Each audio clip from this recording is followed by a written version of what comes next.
आणि आता बातमी 36 जिल्ह्यांची जाणून घेऊयात, सुरुवात करूयात। छत्रपती संभाजीनगरमधील 61 रस्ते गुळगुळीत करण्यासाठी महापालिका 80 कोटी रुपये खर्च करणार आहे आणि त्यासाठी निविदा प्रसिद्ध करण्यात आल्या असून कंत्राटदाराच्या अडीअडचणी समजून घेण्यासाठी प्रशासक अभिजित चौधरी यांनी प्री बीड बैठक घेतली। धुळ्याच्या मोहाडी परिसरात हातात तलवारी घेऊन दहशत माजवणाऱ्या तरुणाला अटक करण्यात आली। निखिल अहिरे असं आरोपीचं नाव आहे। या कारवाईत 2 तलवारी जप्त करण्यात आलेल्या आहेत।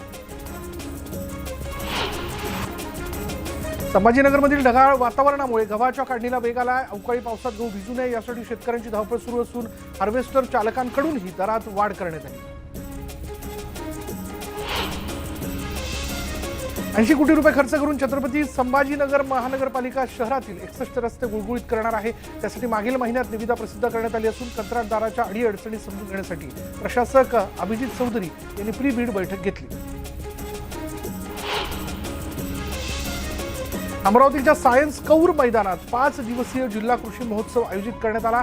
या कृषी महोत्सवाच्या 4थ्या दिवशी राज्याचे कृषी मंत्री अब्दुल सत्तार यांनी भेट देऊन शेतकऱ्यांनी लावलेल्या विविध स्टॉल्सला भेट दिली।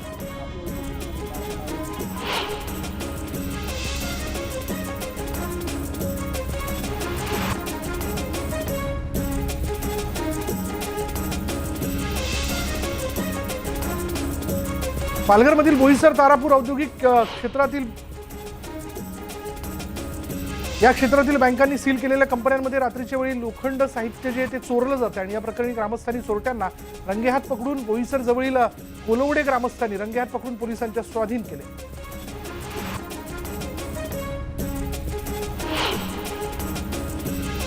संभाजीनगरात उत्तरपत्रिका घेऊन पळून जाणाऱ्या विद्यार्थ्यांचे सर्व विषयाचे पेपर रद्द करण्यात आले। त्याचबरोबर पोलिसांकडून कारवाई सुरूच राहणार असून विभागीय मंडळ चौकशी नेमून राज्य मंडळाला अहवाल पाठवणार आहे।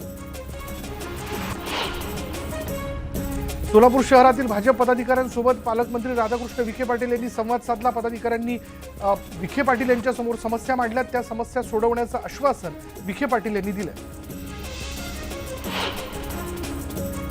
पुण्याच्या आंबेगावमधील नांदूर गावात बैलगाडा शर्यतीचा थरार रंगल्याचं पाहायला मिळालं। या बैलगाडा शर्यतीसाठी बैलगाडा मालकांनी मोठ्या प्रमाणात गर्दी केली होती। गुलाबराव पाटील हे दारावर जातात आणि फोटो व्हॉट्सअपवर टाकतात अशी टीका काही विरोधकांनी केली होती। या टीकाकारांचा गुलाबराव पाटील यांनी समाचार घेतला। मी बारक्यांची लढाई करत नाही, संजय राऊतांना मी घाम आणतो आणि त्यामुळे गुलाबराव पाटील इतका छोटा माणूस नसून सभागृहात उभा राहिलो तर समोरच्याला वाटतं मी काय करेल आणि काय नाही असं गुलाबराव पाटील यांनी म्हटलं। नाशिकच्या निफाडमध्ये गौतमी पाटीलच्या कार्यक्रमात गोंधळ झाला। कार्यक्रम पाहण्यासाठी आलेल्या तरुणांच्या हुल्लडबाजीमुळे गौतमीचा कार्यक्रम बंद करण्यात आला। पुरणच्या भेंडखळ गावात पोलारिस कंपनी विरोधात साखळी उपोषण सुरू करण्यात आलं होतं। कंपनी प्रशासनाने या उपोषणाची दखल घेत सर्व कामगारांना पुन्हा कामावर रुजू केलं आणि कायद्याप्रमाणे वेतन दिलं जाईल असं आश्वासन दिलं। त्यामुळे उपोषण मागे घेण्यात आलं। कर्नाळा नागरी सहकारी बँक घोटाळ्याच्या संदर्भात शेकडो ठेवीदारांनी तळतळाट मोर्चा काढला। 550 कोटींचा घोटाळा होत असताना सहकार खातं राज्य सरकार झोपलं होतं का असा प्रश्न उपस्थित करून घोटाळ्यातील सर्व ठेवी परत मिळेपर्यंत राज्य सरकारच्या सर्व मंत्री महोदयांना पनवेल प्रवेशबंदीचा इशारा देण्यात आला।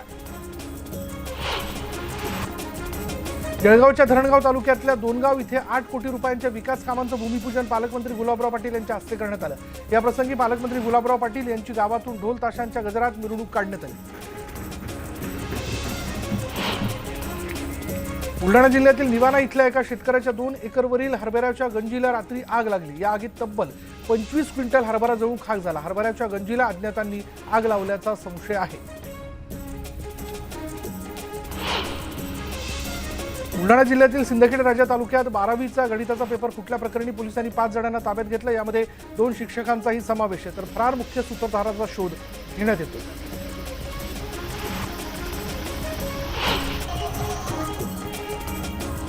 संतोजी रामजी महाराज जयंती उत्साहात साजरी करण्यात आली। बाहेर पेठ भागातून रॅली काढत संतोजी रामजी लाड यांची जयंती साजरी करण्यात आली। काँग्रेसचे माजी कार्याध्यक्ष रत्नदीप दहिवलेंनी काँग्रेसला रामराम ठोकत भाजपत प्रवेश केलेला आहे। यावेळी दहिवलेंनी पटोलेंवर टीका केली। नाना पटोले लढून निवडणुका जिंकत नाहीत तर रडून निवडणुका जिंकतात, असं दहिवलेंनी म्हटलं। जे काँग्रेस राष्ट्रवादीला जमलं नाही ते शिंदे फडणवीस सरकारने करून दाखवलं। शिंदे फडणवीसांनी औरंगाबादचं नाव बदललं, असं भाजपचे प्रदेशाध्यक्ष चंद्रशेखर बावनकुळे यांनी म्हटलं। वाशीमधील आंतरजातीय विवाह करणाऱ्या 61 जोडप्यांचे साधारण 30,50,000 इतकं प्रोत्साहन जे अर्थसहाय्य 1.5 वर्षांनंतर हा निधी जो आहे तो रखडलाय, निधी अभावी रखडलेला आहे। हे प्रोत्साहन अर्थसहाय्य जिल्हा परिषदेचा समाज कल्याण विभाग देत असतं। आंतरजातीय विवाहाला प्रोत्साहन देण्यासाठी शासनाकडून विवाह केलेल्या जोडप्यांना 50,000चं अर्थसहाय्य दिलं जातं। नागपूर समृद्धी महामार्गातील शिर्डी मुंबई टप्प्याच्या कामाने वेग घेतलेला आहे। या मार्गिकेतील शेवटच्या इगतपुरी आमणे टप्प्याचं काम वेगात सुरू असून आतापर्यंत या टप्प्याचं 79% काम पूर्ण झालेलं आहे। हे काम डिसेंबरपर्यंत पूर्ण करण्याचा MSRDCने निर्धार केला। अमरावतीच्या खासदार नवनीत राणांनी आदिवासी बांधवांसोबत होळीचा सण साजरा केला। नवनीत राणांनी मेळघाटातील महिलांसोबत आदिवासी गादली नृत्यावरती ताल धरला, तर आमदार रवी राणा यांनी ढोलकी वाजवून सहभाग घेतला। यावेळी लय घाटातील आदिवासी तरुणांना नवनीत राणा यांच्यासोबत सेल्फीचा मोह आवरता आला नाही। रत्नागिरीतल्या मंडणगडमधील पाटगावच्या शिमगोत्सवातील डेरा खेळ सध्या आकर्षणाचा केंद्रबिंदू ठरतोय। पाटगावात राधाकृष्ण तयार करून डेरा तयार करून सर्वत्र तालुक्यांमध्ये दर्शन दिलं जातं। कोकणात शिमगोत्सवाची धूम सुरू आहे। भक्तांच्या भेटीला देवदेवीच्या पालख्या निघालेल्या आहेत, त्यामुळे गावागावात आनंदाचं उत्साहाचं वातावरण आहे। तर रत्नागिरीच्या दापोलीतील किसई गावात नकटा ही प्रथा जपली जाते। गेल्या अनेक वर्षांपासून या गावाचा हा नकटा प्रसिद्ध आहे।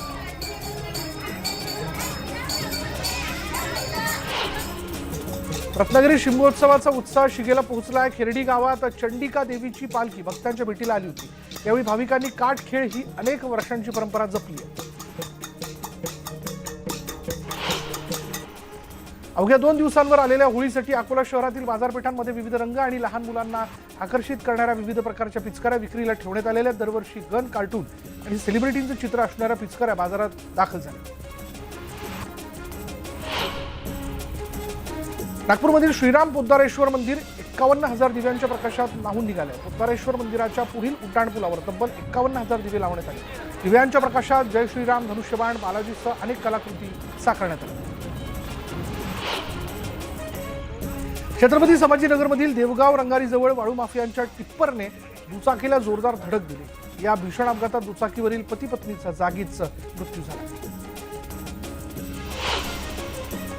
सांगलीच्या कवठे महाकाळ इथल्या महाकाली साखर कारखान्याच्या परिसरामध्ये भीषण आग लागल्याची घटना घडली आहे। शॉर्ट सर्किटमुळे ही आग लागल्याची प्राथमिक माहिती समोर आली आहे।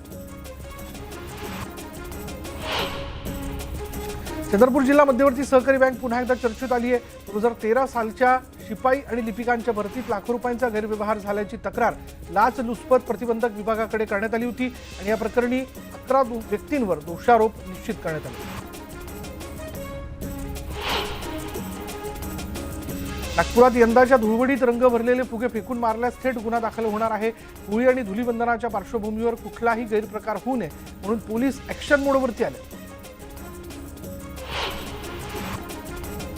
नाशिक जिल्ह्यातील काही बाजार समित्यांमध्ये नाफेडने कांदा खरेदी करण्यास सुरुवात केली, मात्र गेल्या वर्षी ज्या शेतकऱ्यांनी नाफेडला कांदा विकला होता त्यापैकी असंख्य शेतकऱ्यांचे अद्यापही पैसे मिळालेले नाहीत, त्यामुळे शेतकरी नाफेडला कांदा विकण्यास उत्सुक नसल्याचं चित्र आहे।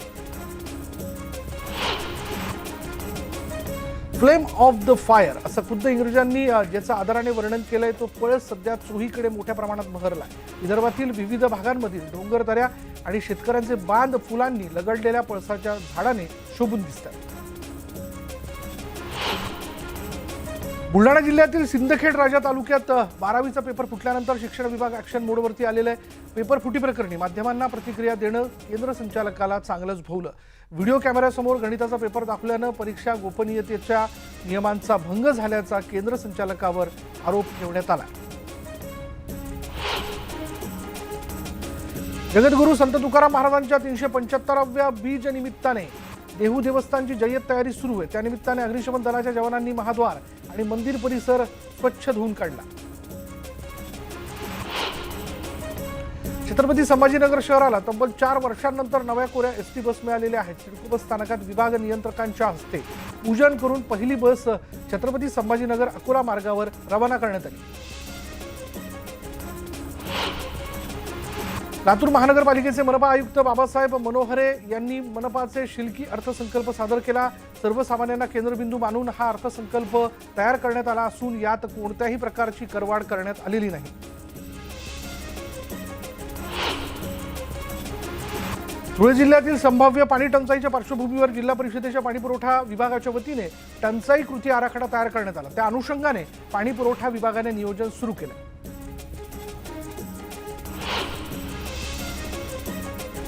पालघरमधील कुडूस परिसरातील नागरिक मुंबई वडोदरा महामार्गाच्या उभारणीसाठी होणाऱ्या ओव्हरलोड वाहतुकीने त्रस्त आहेत। ओव्हरलोड मुरुम आणि खडीची वाहतूक धोकादायक पद्धतीने केली जाते आणि त्यामुळे स्थानिक नागरिकांना मोठा त्रास सहन करावा लागतो। छत्रपती संभाजीनगरमधील वागदावाडी इथे थकीत वीज बिल वसुलीसाठी गेलेल्या महावितरणच्या पथकाला मारहाण करण्यात आली। या प्रकरणी पोलीस ठाण्यामध्ये गुन्हा दाखल करण्यात आला। पश्चिम रेल्वेच्या उधना यार्ड रिमडिलिंग आणि एनईच्या कामामुळे आज ब्लॉक घेण्यात आलेला आहे। यामुळे पश्चिम रेल्वेतून सुरतकडून येणाऱ्या आणि जाणाऱ्या 10 रेल्वे गाड्या आज रद्द करण्यात आल्या। बुलढाण्यात अवकाळी पावसानं हजेरी लावली। बुलढाणा, मेहकर, खामगाव तालुक्यासह जिल्ह्यात रिमझिम पाऊस कोसळला। मंत्री गुलाबराव पाटील यांनी जिल्हा दूध संघाच्या निवडणुकीवरून पुन्हा एकदा राष्ट्रवादीचे नेते एकनाथ खडसे यांच्यावर निशाणा साधला। 38 वर्षांचा तरुण खडसेंना पाडून निवडून आल्याचा टोला पाटलांनी लगावला। पक्ष आणि चिन्ह गमावल्यानंतर उद्धव ठाकरे पहिलाच कोकण दौरा करणार आहेत। खेडच्या गोळीबार मैदानात संध्याकाळी उद्धव ठाकरेंची तोफ धडाडणार आहे। संध्याकाळी 5 वाजता उद्धव ठाकरेंची जाहीर सभा पार पडते। राष्ट्रवादीचे माजी आमदार संजय कदम यांचाही ठाकरेंच्या उपस्थितीत पक्षप्रवेश होणार आहे। भाजप शिवसेनेच्या आशीर्वाद यात्रांना मुंबईत आजपासून सुरुवात होत असून मुख्यमंत्री एकनाथ शिंदे आणि उपमुख्यमंत्री देवेंद्र फडणवीस, शेलार त्याचबरोबर इतर आमदार खासदार या ठिकाणी उपस्थित राहणार आहेत। 6ही लोकसभा मतदारसंघात दुचाकी फेरीच्या माध्यमातून आशीर्वाद यात्रांचं आयोजन करण्यात आलं। नागालँडमधील राष्ट्रवादीच्या 7 आमदारांचा विजय हा शरद पवारांसाठी आनंदाचा दिवस असेल, मात्र महाराष्ट्रात तसा निकाल लागेल असं होत नाही असा टोला मंत्री गुलाबराव पाटील यांनी लगावला। कुठल्या गोष्टी कुठे लावता अशी प्रतिक्रिया गुलाबराव पाटलांनी शरद पवारांच्या वक्तव्यावर दिली। संभाजीनगर नाव दिल्यानंतर त्याविरोधात आंदोलन करणं हा अतिरेक असल्याचं वक्तव्य मंत्री गुलाबराव पाटील यांनी केलेलं आहे। नामांतराविरोधात एमआयएमने केलेल्या आंदोलनाचा आम्ही निषेध करतो असं गुलाबराव पाटील म्हणाले। शेकापचे माजी आमदार धैर्यशील पाटील यांनी कार्यकर्त्यांसह भाजपमध्ये प्रवेश केल्यानंतर शेकापचे कार्यकर्ते आक्रमक झालेत। भाजप गाजर दाखवून इतर पक्षांचे नेते फोडतं, मात्र आम्हाला काही फरक पडणार नाही, आम्ही पुन्हा एकदा उसळी घेऊ असा विश्वास शेकापचे माजी आमदार पंडित पाटील यांनी व्यक्त केला। औरंगाबादच्या छत्रपती संभाजीनगर नामांतराला इम्तियाज जलील यांनी विरोध केला आणि त्यासाठी सुरू असलेल्या साखळी उपोषण आंदोलनात एमआयएमच्या कार्यकर्त्यांकडून औरंगजेबचा फोटो दाखवण्यात आल्यानं नव्या वादाला तोंड फुटण्याची शक्यता। संभाजीनगर नामांतरावर एमआयएमच्या आंदोलनात औरंगजेबाचे फोटो झळकलेत आणि यावर उद्धव ठाकरे काय भूमिका घेणार की गप्प बसणार असा सवाल चंद्रशेखर बावनकुळे यांनी उपस्थित केला। चंद्रपूर दौऱ्यावर असताना सुधीर मुनगंटीवार यांना महामार्गावर अपघात घडल्याचं कळताच त्यांनी ताफा थांबवत जखमींची मदत केली। जखमींना तातडीने वाहन उपलब्ध करत रुग्णालयात त्यांनी रवाना केलं, यामुळे जखमींचे प्राण वाचले। कांदा उत्पादकांचा प्रश्न हा अतिशय महत्त्वाचा आहे। याबाबत विधानसभेमध्ये चर्चा झाली, मात्र सरकारने या संदर्भात थातूरमातूर उत्तर दिलेलं आहे। समिती स्थापन होईपर्यंत शेतकरी कांदा विकून मोकळे होतील आणि त्यामुळे शेतकऱ्यांच्या पदरी काहीही पडणार नाही असं जयंत पाटील म्हणाले। राज्यात कुठलेही बदलाचे वारे नाहीत, उगाच भविष्यकार होऊन रस्त्याच्या कडेला पोपट घेऊन बसणाऱ्यांची उपासमार का करता असा टोला मंत्री राधाकृष्ण विखे पाटील यांनी शरद पवारांना लगावला। उद्धव ठाकरेंच्या खेड इथल्या सभेला मुस्लिमांनी उपस्थित राहावं असं आवाहन मराठी मुस्लिम सेवा संघाने केलं। यावर मंत्री अब्दुल सत्तार यांनी उद्धव ठाकरेंना टोला लगावला। मुस्लिम समाज एकनाथ शिंदे यांच्या पाठीशी आहे अशी प्रतिक्रिया मंत्री अब्दुल सत्तार यांनी दिली। जालना क्रिप्टोकरन्सी प्रकरण सभागृहात मांडणार असल्याची माहिती काँग्रेस आमदार कैलास गोरंट्याल यांनी दिलेली आहे आणि या प्रकरणी कारवाईसाठी आम्ही निवेदनं दिली, मात्र अशा गुंड लोकांवर पोलीस कोणतीही कारवाई करत नाही। संजय राऊत यांच्या जिभेला हाड आणि तोंडाला लगाम नसून ते बेछूट सुटलेले असल्याची टीका मंत्री गिरीश महाजन यांनी केली। येणाऱ्या निवडणुकांमध्ये शिवसेना काय दिवे लावते हे त्यांनी दाखवावं असा पलटवार गिरीश महाजन यांनी संजय राऊतांवरती केला। शिवसेनेचं साम्राज्य उद्ध्वस्त होण्यामागे मूळ कारण हे संजय राऊत आहे। परिणामांची जाणीव न ठेवत ते बोलत असतात। संसदीय पदाच्या व्यक्तीबद्दल त्यांनी सन्मान ठेवायला पाहिजे, अशा पद्धतीने त्यांनी वक्तव्य करणं चुकीचं आहे असं अब्दुल सत्तार यांनी म्हटलं। विधिमंडळातील सदस्यांना चोर म्हटल्यानं संजय राऊत यांच्यावर विरोधकांनी टीका केली होती। यावर मंत्री गुलाबराव पाटील यांनी पुन्हा संजय राऊत यांच्यावर हल्लाबोल केला। याच चोरांच्या मतांवर संजय राऊत खासदार झाले, त्यामुळे संजय राऊत हे महाचोर आहेत का असं म्हणत मंत्री गुलाबराव पाटील यांनी राऊतांवर टीका केली। संजय राऊत हे विकृत राजकारणी अशा शब्दात उदयनराजेंनी संजय राऊतांवर पलटवार केलाय। आमच्या घराण्यामुळे तुमचा पक्ष उभा आहे, या घराण्याचा अनादर करू नका असा इशाराही त्यांनी संजय राऊत यांना दिला। महाविकास आघाडी जर येत्या निवडणुकीत एकत्र लढली तर लोकसभेच्या 34 जागा निवडून येतील आणि राज्यातही सरकार स्थापन होईल असा विश्वास काँग्रेसचे ज्येष्ठ नेते बाळासाहेब थोरात यांनी व्यक्त केला। संजय राऊत यांच्या वक्तव्याला थोरात यांनीही दुजोरा दिला। पुण्यातील हांडेवाडीमध्ये सुप्रियाताई लोकसेवा प्रतिष्ठानच्या वतीनं जागतिक महिला दिनाच्या निमित्ताने विविध क्षेत्रातील महिलांचा सन्मान त्यांच्या हस्ते करण्यात आला आणि यावेळी खासदार सुप्रिया सुळे, राष्ट्रवादीचे जिल्हाध्यक्ष प्रदीप गारटकर उपस्थित होते। गोंदिया जिल्हा काँग्रेसचे जिल्हा कार्याध्यक्ष रत्नदीप दहिवले यांनी हजारो कार्यकर्त्यांसह भाजपमध्ये प्रवेश केलाय। काँग्रेसचे प्रदेशाध्यक्ष नाना पटोले यांच्या कार्यशैलीला कंटाळून त्यांनी भाजपात प्रवेश केल्याचं सांगितलं। गोंदिया जिल्ह्यात भाजप प्रदेशाध्यक्ष बावनकुळे यांच्या उपस्थितीत काँग्रेस कार्यकर्त्यांनी मोठ्या संख्येने भाजपमध्ये प्रवेश केला। यावेळी पंतप्रधान मोदींना धन्यवाद, मोदीजी लिहिलेली 50,000 पत्र जी आहेत त्यांना पाठवण्यात आली। चंद्रपुरात मत्स्य व्यवसाय विकास विभागाच्या कार्यक्रमात काँग्रेस नेते आमदार विजय वडेट्टीवार आणि पालकमंत्री सुधीर मुनगंटीवार यांच्यातील टोलेबाजी चांगलीच रंगली। शाकाहारी असलेल्या सुधीर मुनगंटीवार यांना उद्देशून वडेट्टीवारांनी मंचावरील सर्वांनी मांसाहार सुरू केला पाहिजे असं वक्तव्य केलं, तर मुनगंटीवार यांनी मी शाकाहारी असलो तरी महात्मा गांधींची प्रेरणा घेणारा असल्याचं वक्तव्य केलं। भारतीय स्वातंत्र्याचा अमृत महोत्सव आणि राजश्री शाहू महाराजांच्या स्मृती शताब्दी वर्षानिमित्त राष्ट्रवादी काँग्रेसकडून राज्यभरामध्ये महाप्रबोधन यात्रेचं आयोजन करण्यात आलं। सध्या परभणीमध्ये ही यात्रा असून या यात्रेचा समारोप 9 एप्रिलला पुण्यात होणार आहे। पुण्यात वर्ध्यामध्ये राष्ट्रवादी काँग्रेसच्या वतीनं केंद्र आणि राज्य सरकारच्या वाढत्या महागाई विरोधी धोरणाच्या निषेधार्थ छत्रपती शिवाजी महाराज चौकात आंदोलन करण्यात आलं। यावेळी राष्ट्रवादी काँग्रेसचे पदाधिकारी आणि कार्यकर्ते मोठ्या संख्येने उपस्थित होते।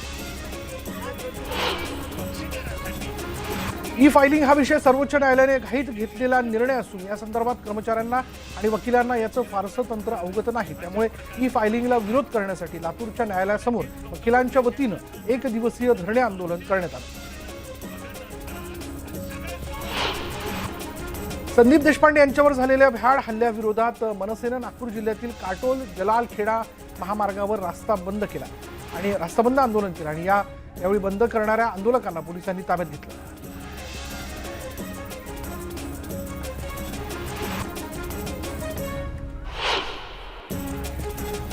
आणि यानंतर या बुलेटिनमध्ये इथेच थांबणार आहोत। पहा फक्त न्यूज 18 लोकमत।